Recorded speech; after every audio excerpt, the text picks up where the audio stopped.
So the first important cause, which is most common both in men and women all over the world, is androgenetic alopecia, which is also called as hormonal hair loss, also called as patterned hair loss. In males, it is called as male pattern baldness. In females, it is called as female pattern baldness. Around 70 to 80% of men sometime in their life suffer from androgenetic alopecia. Gradual recession of the frontal hairline, thinning of the hair, and thinning of the vertex area. So these are the features of androgenetic alopecia. It has a genetic predisposition. Yes, there is a family history. Usually parents or uncles in the family, if they are positive with this kind of history, subsequently family members can be affected with this.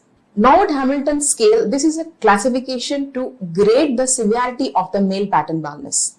Depending upon the severity, it is graded from grade 1 to grade 7. Coming to female pattern baldness. So here it is little bit different. In females, the pattern baldness, the frontal line is more or less preserved, and there will be gradual thinning of the crown area.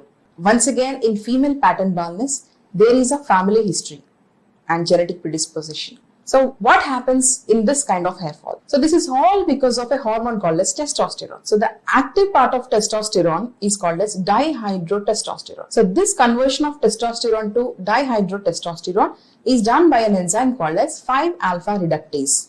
It is present in many tissues in the body, including the hair follicles. So this enzyme converts the testosterone to dihydrotestosterone, which acts on the follicles to miniaturize the hair follicles. In the sense, there will be gradual decrease in the size of the hair follicle, thinning of the hair shaft, and finally it reaches a stage where the hair follicle completely buries itself in the scalp.